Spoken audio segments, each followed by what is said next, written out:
청취자 여러분 안녕하세요. 언제나처럼 우리의 호기심을 자극하고 세상을 보는 시야를 넓혀주는 오늘의 깊은 탐구 시간에 오신 것을 환영합니다. 네, 반갑습니다. 청취자 여러분. 오늘도 아주 흥미로운 시간이 될 것 같네요. 맞습니다.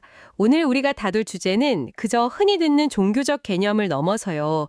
우리의 일상, 인간관계, 내면의 심리, 그리고 이 세상을 움직이는 거대한 원리와 맞닿아 있는 매우 강력한 이야기입니다. 벌써부터 기대가 되는데요. 본격적인 탐구에 앞서서 오늘 우리가 여행할 지도의 출처를 명확히 밝히고 시작해야겠네요. 오늘은 바로 정현기 목사님께서 보내주신 오늘 맥체인 본문을 바탕으로 이 흥미진진한 대화를 열어보려고 합니다. 아주 훌륭한 길잡이가 될 텍스트들이죠. 네, 자, 오늘 우리가 깊이 파헤쳐볼 핵심 주제는 바로 말씀입니다. 청취자 여러분은 말씀 혹은 말이라고 하면 가장 먼저 무엇이 떠오르시나요? 아마 단순히 우리가 입 밖으로 내는 소리 에너지나 두꺼운 책에 빽빽하게 적힌 텍스트를 생각하시기 쉬울 겁니다. 그렇죠. 하지만 오늘 우리가 살펴볼 네 곳의 성경 본문을 엮어보면 이 말씀은 그런 평면적인 차원을 아득히 뛰어넘습니다. 완전히 다른 차원의 이야기죠. 우리의 생각과 마음을 짚고 사회의 근본적인 질서를 형성하며 도저히 이해할 수 없는 고난 속에서 해답이 되고 심지어 내면의 왜곡된 심리적 장벽을 박살내는 엄청난 힘을 가지고 있다는 겁니다. 네, 그래서 오늘 우리의 미션이 아주 명확하고 또 도전적입니다. 출애굽기 22장, 요한복음 1장, 욥기 40장, 그리고 고린도후서 10장이라는 서로 완전히 다른 시대와 장르를 가진 네 가지 본문을 통해서요. 하나님의 말씀이 가진 다채롭고 입체적인 본질을 뜯어보는 겁니다. 사실 이 네 가지 본문, 율법서부터 서신서까지 겉보기엔 시대도 다르고 상황도 너무 달라서 하나의 주제로 묶일 수 있을까 싶으실 텐데요. 그러니까요. 저도 처음 해보고 약간 이게 어떻게 연결되지? 했거든요. 방금 짚어주신 그 포인트가 오늘 탐구의 가장 흥미로운 출발점입니다. 겉으로 보면 이 네 텍스트는 완전히 다른 맥락에서 쓰였습니다. 사회적 법률을 다루다가 갑자기 우주의 기원을 이야기하고 또 극심한 개인의 고난을 묘사하다가 갑자기 영적인 전투를 말하잖아요. 맞습니다. 하지만 오늘 우리가 이 텍스트들을 겹쳐서 들여다보면요. 표편화되어 보이는 이 본문들이 결국 하나님의 뜻이 이 현실 세계와 우리의 복잡한 삶 속에 어떻게 구체적으로 침투하고 적용되는가를 보여줍니다. 아, 하나의 거대한 마스터 플랜으로 연결된다는 거군요. 그렇죠. 아주 역동적인 탐구가 될 겁니다. 벌써부터 머릿속에 흩어져 있던 퍼즐 조각들이 확 맞춰지는 기분이 듭니다. 그럼 주저하지 말고 첫 번째 본문부터 바로 들어가 보죠. 출애굽기 22장입니다. 네, 율법서죠. 이 본문은 율법서 중에서도 배상에 관한 매우 구체적인 규정들을 담고 있습니다. 도둑질, 상해, 재산 피해에 대한 배상액과 방식들. 솔직히 현대를 살아가는 우리에게는 고대 중동의 건조하고 딱딱한 민법전처럼 들릴 수 있거든요. 충분히 그렇게 보일 수 있죠. 이 현실적인 규정들이 대체 말씀의 어떤 단면을 보여준다는 건지 궁금해지는데요. 제가 본문에 있는 구절을 하나 직접 읽어보겠습니다. 출애굽기 22장 3절에 보면 이런 내용이 나옵니다. 네. 해 돋은 후에는 피 흘린 죄가 있으리라. 도둑은 반드시 배상할 것이나 배상할 것이 없으면 그 몸을 팔아 그 도둑질한 것을 배상할 것이요. 아주 강력한 텍스트죠. 자, 이 구절을 처음 읽으면 솔직히 좀 당황스럽습니다. 배상할 돈이 없으면 몸을 팔아서라도 갚아라. 좀 충격적일 수 있죠. 현대인의 귀에는 이게 너무 가혹하고요. 마치 노예제도를 정당화하는 피도 눈물도 없는 억압적인 법처럼 들리거든요. 이게 대체 어떻게 하나님의 공의를 보여준다는 건가요? 현대의 관점에서 보면 충분히 그렇게 느끼실 수 있습니다. 하지만 이 텍스트가 쓰인 고대 근동의 시대적 배경을 입혀서 보면 이야기가 완전히 달라집니다. 아, 그 당시 시대상을 봐야 하는군요. 네, 당시에는 현대와 같은 교도소 시스템이나 체계적인 국가 형벌 제도가 없었거든요. 아하. 누군가 내 재산을 훔치거나 피해를 주면 보통은 피해자 측에서 사적으로 복수하는 이른바 피해 보복이 끊임없이 악순환되는 시대였습니다. 눈에는 눈, 이에는 이, 이런 식으로 끝없이 싸우는 거였겠네요. 맞아요. 이런 상황에서 주어지는 배상의 율법은 1차적으로 그 무분별한 보복을 끊어내는 장치입니다. 그리고 더 깊이 들어가 보면요. 이 법의 핵심은 범죄자를 단순히 격리하고 고통을 주는 응보적 정의가 아닙니다. 그럼 어떤 정의인가요? 피해가 잃어버린 것을 온전히 회복시켜주고 범죄자가 자신의 노동을 통해서라도 철저히 책임을 지게 만드는 회복적 정의에 있습니다. 회복적 정의요? 네, 몸을 판다는 것도 평생 노예로 살라는 것이 아니라 일정 기간 노동력을 제공해서 빚을 갚고 다시 사회의 일원으로 돌아오게 하는 일종의 제도적 장치였던 셈이죠. 아, 듣고 보니 관점이 완전히 뒤집히네요. 그러니까 단지 잘못한 사람을 잔인하게 벌 주는 데 목적이 있는 게 아니었군요. 전혀 아니죠. 결국 공동체 전체의 질서와 평화를 다시 세우는 뼈대 같은 역할을 하는 거네요. 정확합니다. 여기서 알 수 있는 건 하나님의 말씀은 구름 위에 둥둥 떠 있는 추상적인 철학이 아니라는 겁니다. 굉장히 현실적이네요. 약자와 소외된 자들이 일방적으로 짓밟히지 않도록 보호하고 일상의 경제 활동이나 인간관계 속에서 발생한 균열을 꿰매는 아주 구체적이고 현실적인 가이드라인이라는 뜻입니다. 갈등과 재산 문제, 그 흙먼지 날리는 삶의 현장 한가운데서 하나님의 정의가 실현되기를 원하셨던 거군요. 바로 그겁니다. 그렇다면 청취자 여러분 입장에서는 이런 질문이 남을 수밖에 없겠죠. 이건 수천 년 전 이스라엘 유목 사회의 법인데 21세기를 살아가는 우리에게는 어떤 실천적 의미가 있는가? 아주 중요한 질문이죠. 방금 하신 말씀을 현대 사회에 대입해보면 어떨까요? 우리는 흔히 누군가 잘못을 저지르면 소셜미디어에서 이른바 캔슬 컬처로 그 사람의 사회적 생명을 완전히 매장해버리고 끝내려는 경향이 강하잖아요. 네, 아주 날카로운 지적입니다. 그런데 오늘 본문의 배상에 관한 말씀은 우리에게 단순히 정죄하고 끝나는 것이 아니라 땀 흘려 책임을 지고 망가진 관계와 상황을 실질적으로 회복해내는 것이 진정한 정의라고 말하는 것 같습니다. 네, 아주 예리한 적용입니다. 하나님의 말씀에 순종한다는 것은 예배당 안에서만 일어나는 일이 아닙니다. 일상 속에서 일어나는 일이라는 거군요. 그렇습니다. 우리가 일터에서, 가정에서 혹은 사회에서 누군가에게 피해를 주었을 때 진심으로 사과하고 책임 있게 배상하는 행동, 타인의 권리를 존중하는 그 윤리적 실천 자체가 곧 하나님의 공의를 이 땅에 실현하는 과정입니다. 막연하게 죽어서 가는 내세만이 아니네요. 네, 우리가 발딛고 있는 바로 이 현실 사회에 배상의 말씀, 질서의 말씀을 통해 하나님 나라를 임하게 하는 것이죠. 와, 정말 피부에 와닿는 현실적인 통찰이네요. 자, 그럼 이제 시선을 사회적 질서와 노동이라는 땅의 현실에서부터 우주적이고 영적인 차원으로 확 끌어올려 보겠습니다. 네, 두 번째 텍스트로 가보죠. 저는 두 번째 본문인 요한복음 1장으로 넘어갈 때 이 엄청난 스케일의 변화가 너무나 흥미롭습니다. 출애굽기의 그 구체적이고 현실적인 법조문에서 갑자기 우주가 탄생하는 태초로 점피하거든요. 스케일이 확 커지죠. 이 텍스트의 장엄함을 청취자 여러분께 그대로 전달해드리고 싶네요. 요한복음 1장 1절입니다. 태초에 말씀이 계시니라. 이 말씀이 하나님과 함께 계셨으니 이 말씀은 곧 하나님이시니라. 정말 위대한 선언입니다. 와, 이건 정말 언제 읽어도 압도적입니다. 말씀이 단순한 소리나 규칙이 아니라 태초부터 있었고 심지어 하나님과 동일한 존재라고 선언하고 있어요. 네, 그렇습니다. 이건 언어학이 아니라 신학과 우주론의 영역 아닌가요? 대체 이 구절을 어떻게 이해해야 합니까? 이 부분은 기독교 역사상 가장 심오하고 철학적인 선언 중 하나입니다. 여기서 원어로 쓰인 말씀은 그리스어로 로고스입니다. 아, 로고스. 많이 들어본 단어네요. 당시 그리스 철학에서 로고스는 우주를 유지하고 운행하는 어떤 이성적인 원리 혹은 궁극적인 진리 같은 개념이었어요. 어떤 우주의 법칙 같은 거군요. 맞습니다. 그런데 요한복음은 그 로고스가 어떤 차가운 공식이나 철학적 개념이 아니라고 말합니다. 그럼 뭔가요? 기뻐하고 슬퍼하며 우리와 관계를 맺는 인격체, 즉 예수 그리스도, 그분 자신이라고 선언하는 겁니다. 말씀이 곧 예수님이라는 인격체다. 이것은 앞서 출애굽기에서 보았던 공동체의 규칙으로서의 말씀과는 완전히 다른 차원의 이야기네요. 차원이 다르죠. 우주의 원리가 인간의 몸을 입고 우리 가운데 걸어 들어왔다는 뜻이잖아요. 정확합니다. 만약 출애굽기의 말씀이 우리 삶의 뼈대와 규칙을 세운다면 요한복음의 말씀은 우리 존재 자체의 근원과 생명을 설명합니다. 존재의 근원이요. 네. 요한복음 1장은 계속해서 이 말씀이 모든 것을 창조하셨고 그 안에 사람들의 빛과 생명이 있다고 증언하죠. 창조주로서의 말씀이네요. 즉, 하나님의 모든 뜻, 우주를 향한 마스터 플랜, 그리고 인간을 향한 측량할 수 없는 사랑이 가장 완벽하게 시각화되고 체현된 분이 바로 말씀이신 예수님이라는 뜻입니다. 아, 여기서부터 앞선 본문과 묘하게 연결이 됩니다.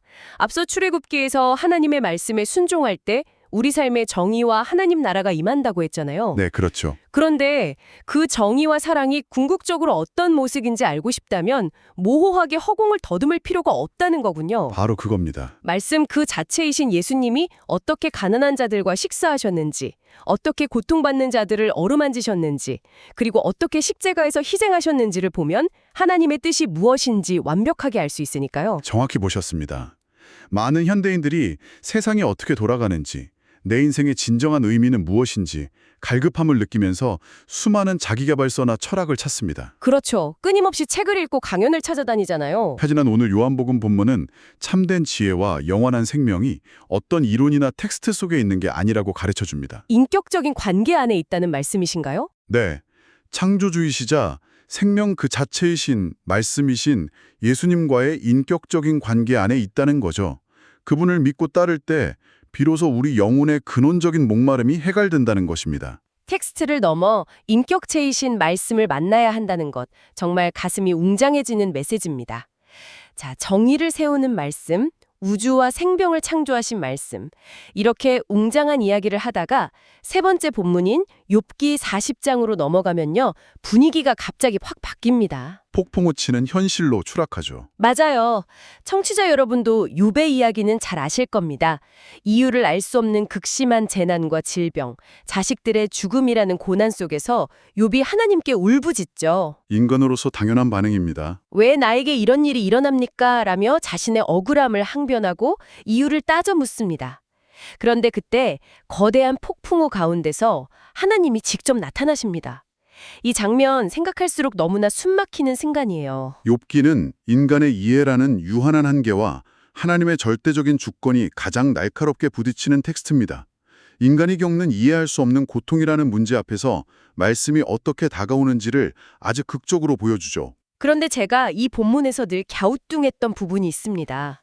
욥기 38장 6절과 7절을 보면 이런 구절이 나와요. 여호와께서 또 욥에게 일러 말씀하시되 트집 잡는 자가 전등자와 다투겠느냐. 하나님을 탓하는 자는 대답할지니라. 네, 아주 강렬한 어조죠. 그러고는 우주와 자연을 어떻게 창조했는지 폭풍처럼 질문들을 쏟아내시잖아요. 욥은 그저 왜 자신이 이런 고통을 당해야 하는지 그 이유를 묻고 싶었을 뿐인데 하나님은 정작 그 이유는 하나도 설명해주지 않으십니다. 동문서답처럼 들릴 수 있죠. 네, 네가 세상을 창조할 때 어디에 있었느냐며 약간 윽박지르시는 것처럼 들리기도 하거든요. 이거 너무 동문서답 아닌가요? 비상적으로 읽으면 하나님이 권위로 욥을 짓누르는 것처럼 보일 수 있습니다.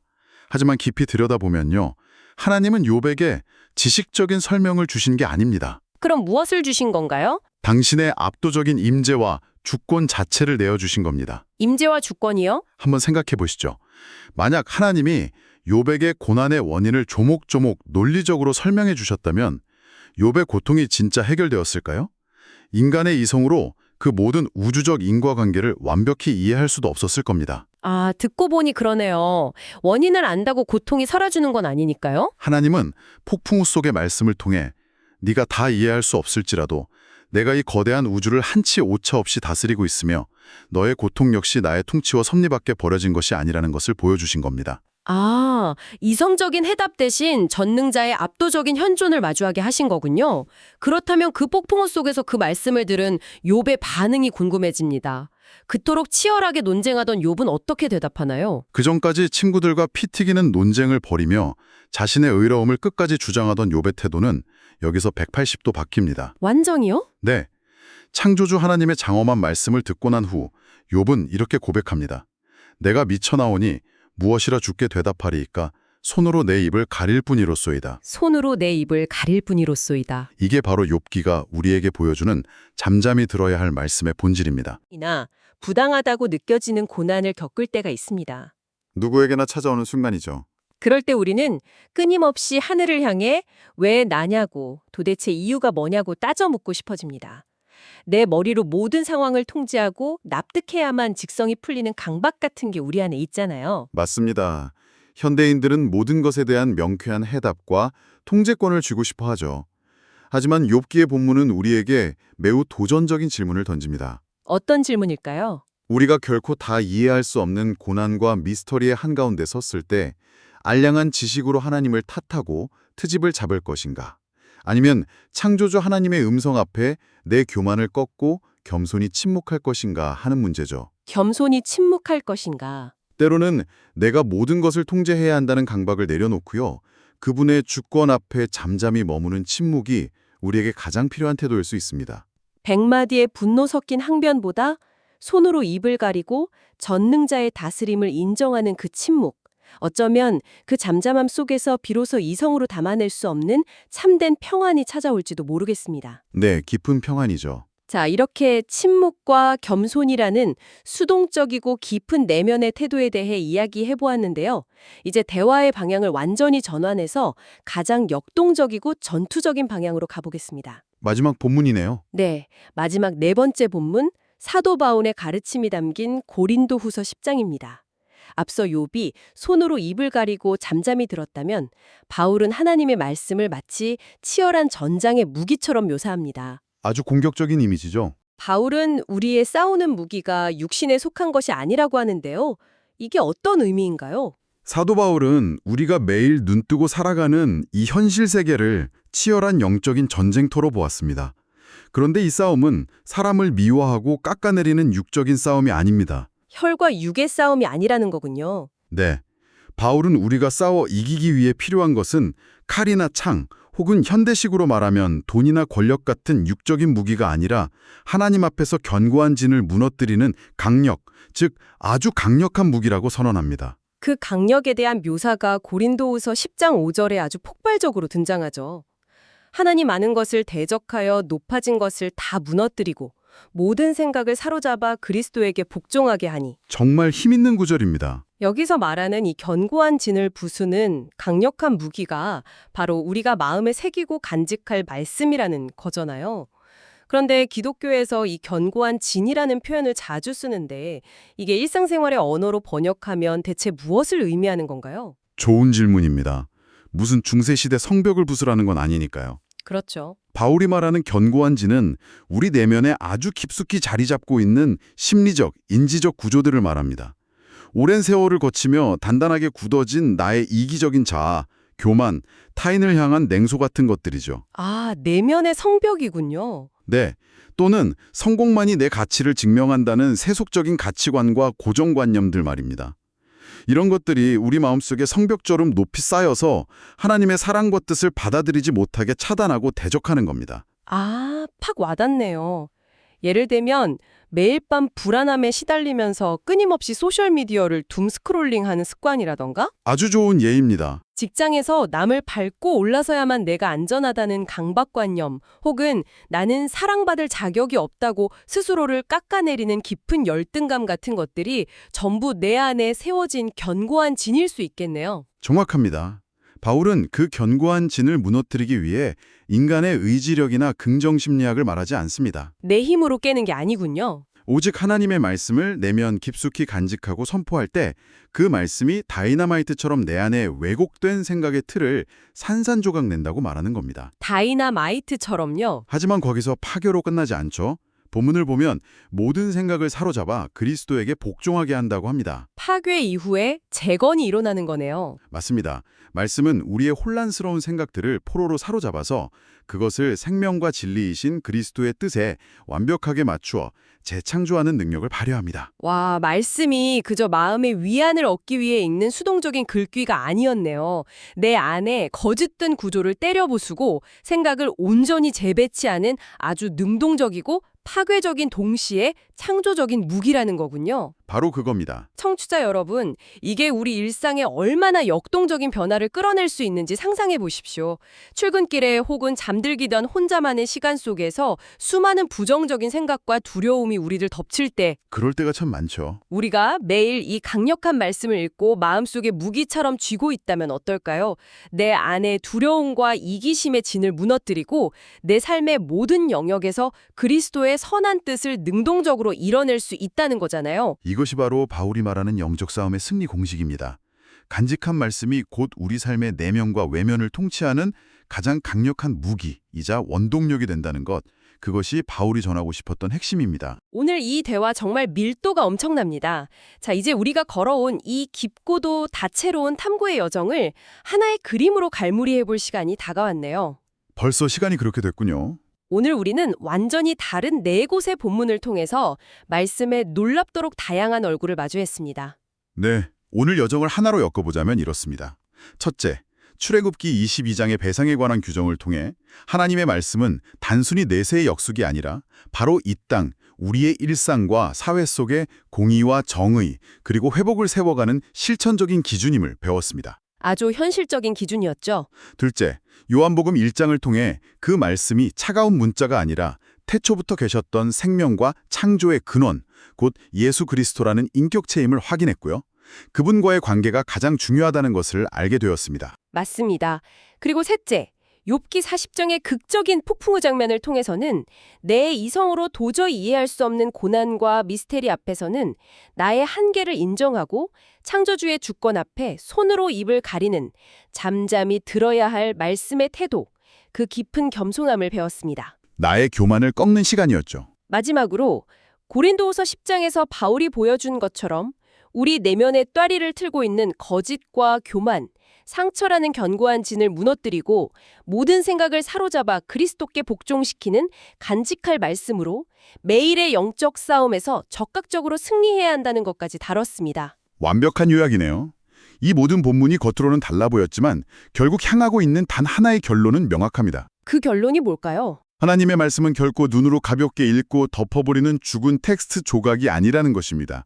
말씀은 살아서 움직이는 에너지이며 망가진 사회를 회복시키고 생명을 부여하며 교만을 꺾어 겸손하게 만들고 결국 우리의 내면까지 완벽하게 변화시켜 하나님의 뜻을 이루게 하는 살아있는 능력 그 자체입니다. 생명과 정의, 겸손한 침묵과 역동적인 영적 승리를 아우르는 정말 완벽한 통찰입니다. 청취자 여러분, 오늘 우리가 함께한 이 깊은 여정이 여러분의 마음속에 어떤 거대한 파장을 일으켰는지 참으로 궁금해집니다. 많은 생각들을 하셨을 것 같아요. 자, 이제 여러분이 바쁜 일상으로 돌아가셔서 스스로 깊이 곱씹어 보실 만한 도발적인 질문을 하나 던지며 오늘의 대화를 마무리할까 합니다. 네, 들어보시죠. 우리는 매일 아침 눈을 뜨는 순간부터 잠드는 순간까지 스마트폰, 소셜미디어, 뉴스를 통해 쏟아지는 수백만 개의 의미 없는 말과 텍스트의 홍수 속에서 정신없이 허우적거리며 살아갑니다. 정보의 과잉 시대니까요.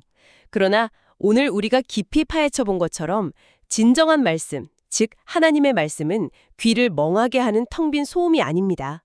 그것은 생명을 창조하고 약자를 위한 정의를 실현하며 이성으로 이해할 수 없는 고난 속에서 참된 평안을 주고 무엇보다 우리 마음 깊은 곳에 견고한 진을 단번에 박살내는 가장 강력하고 예리한 무기입니다. 진정한 능력입니다. 그렇다면 청취자 여러분, 스스로의 내면을 향해 한번 정직하게 물어보십시오. 오늘 당신의 일상에서 가장 시끄럽게 울려 퍼지는 세상의 불안한 소리들을 잠시 끄고 이 강력하고 살아있는 하나님의 말씀이 당신의 모든 생각을 사로잡아 완전히 새롭게 변화시킬 수 있도록 오늘 당장 당신이 가장 먼저 철저히 침묵하고 무너뜨려 내어드려야 할 당신 마음속의 그 견고한 진은 과연 무엇입니까? 아주 묵직한 질문이네요. 오늘 짚어드린 이 네 가지 말씀의 본질과 능력이 여러분의 구체적인 일상 속에서 그리고 치열한 내면의 싸움 속에서 생생하게 살아 숨쉬기를 응원합니다. 오늘도 이 지적이고 영적인 깊은 여정에 끝까지 함께해 주신 여러분 진심으로 감사합니다. 오늘의 깊은 탐구는 여기서 마칩니다. 여러분의 일상에 말씀이 강력하게 일하시기를 바랍니다. 감사합니다.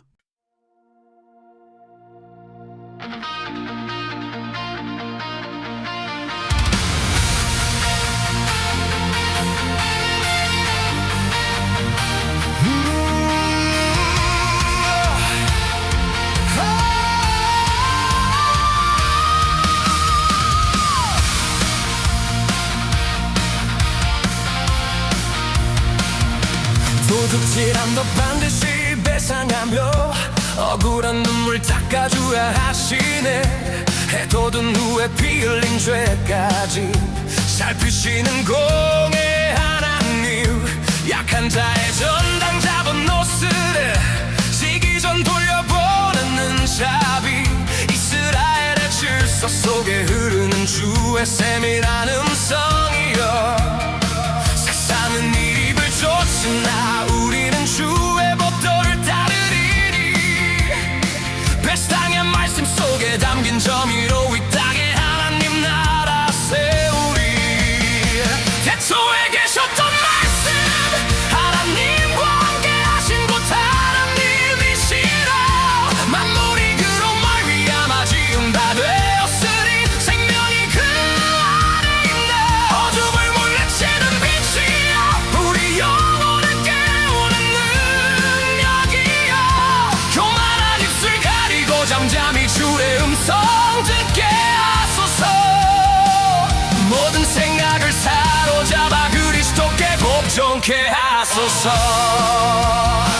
들집 잡는 자가 전능자와 다투겠느냐 폭풍 속의 책망 앞에 미천한 존재부터 입을 가리고 잠잠히 주의 말씀 듣네 스스로 높인 지혜 바벨탑이 무너지는 거룩한 침묵 하나님의 주권과 위험 앞에 피조물은 오직 엎드릴 뿐이라 내 짧은 판단 내려놓고 무궁한 주의 섭리 의지할 때 비로소 들려오는 생명의 말씀 우리를 다시 살게 하시네 태초에 계셨던 말씀 하나님과 함께 하신 곧 하나님이시라 만물이 그로 말미암아 지은 바 되었으니 생명이 그 안에 있네 어둠을 물리치는 빛이여 우리 영혼을 깨우는 능력이여 교만한 입술 가리고 잠잠히 주의 음성 듣게 하소서 모든 생각을 사로잡아 그리스도께 복종케 하소서 우리의 싸우는 우리는 육신에 속한 것 아니여 견고한 진을 무너뜨리는 하나님의 강력이라네 하나님 많은 것 대적하여 높아진 이론을 다 깨뜨리고 그리스도께 온전히 복종케 하는 말씀에 검을 들라 마음 깊이 간직할 말씀이니 영적 전쟁에 승리되리니 주의 영광 가리는 모든 어둠 말씀 앞에 떠나가네